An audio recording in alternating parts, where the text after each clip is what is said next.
La parole est maintenant à Madame Doineau pour le groupe UDI-UC et pour 8 minutes.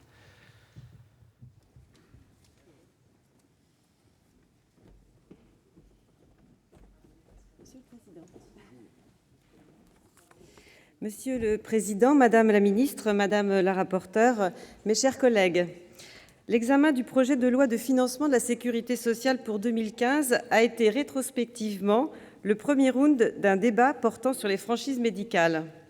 La position que je vais donc exprimer ici a été portée par le groupe UDI-UC en novembre dernier. En effet, dans le PLFSS pour 2015, les députés avaient inséré, sur proposition gouvernementale, un article 29 bis, désormais article 42, de la loi de financement de la sécurité sociale, qui exonérait des participations forfaitaires et des franchises les bénéficiaires de l'aide à l'acquisition d'une complémentaire santé ACS. Il s'agit du même principe sous-tendant la proposition de loi du groupe CRC, à la différence près que cette proposition de loi a une visée plus large que l'amendement gouvernemental d'alors. Suite à l'adoption définitive du PLFSS 2015 par l'Assemblée nationale en décembre, les franchises seront supprimées pour les bénéficiaires de l'ACS à partir du 1er juillet 2015. Cette mesure a un coût, ça a été dit. Elle doit générer une perte de recettes estimée par le gouvernement à 38 millions d'euros en année pleine et à 20 millions d'euros pour 2015. Elle complète donc l'alignement du dispositif ACS sur celui de la CMU complémentaire dont les bénéficiaires sont déjà exonérés des participations forfaitaires. Comme le signalait en novembre dernier Jean-Marie Vanlerenberghe, rapporteur général du PLFSS pour 2015, avec cette disposition, un peu plus de 6 millions de personnes seront exonérées des participations selon des critères de revenus.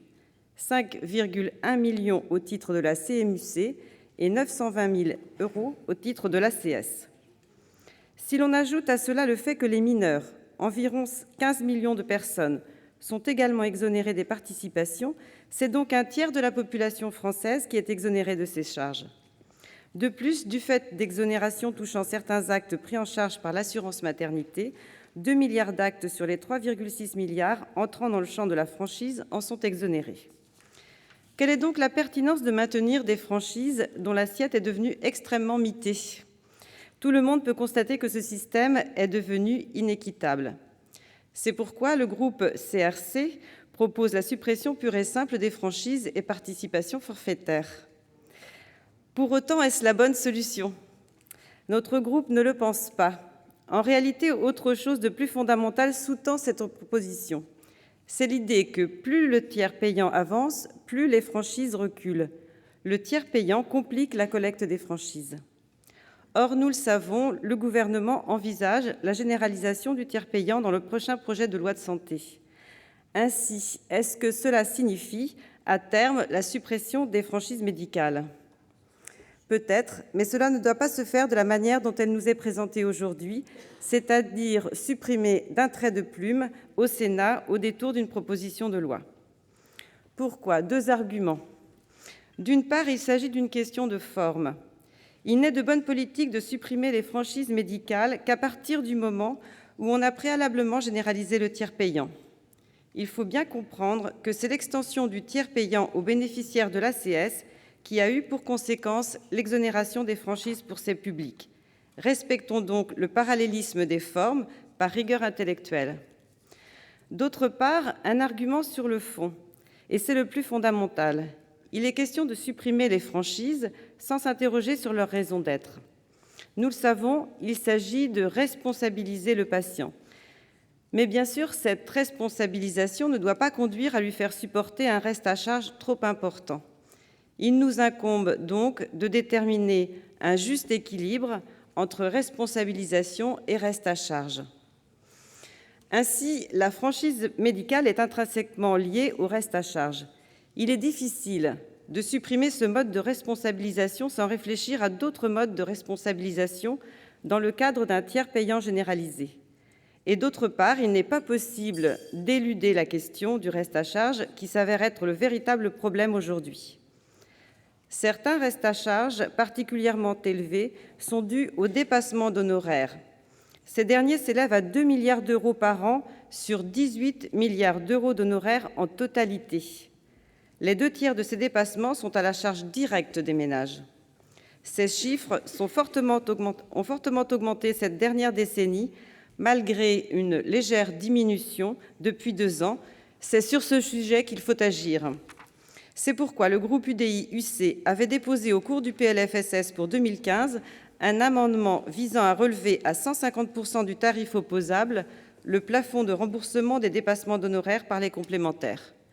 Le fait que le Gouvernement entend lutter contre les dépassements d'honoraires via son décret sur les contrats responsables va dans le bon sens.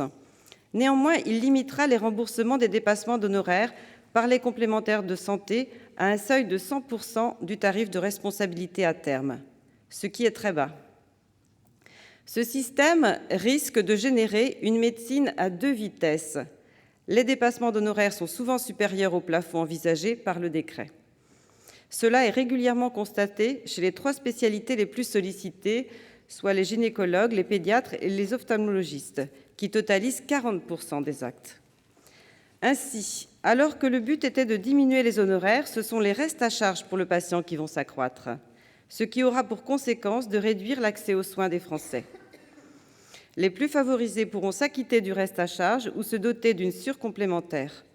Les autres, dont les classes moyennes, feront le terrible choix de ne plus se soigner, faute de moyens.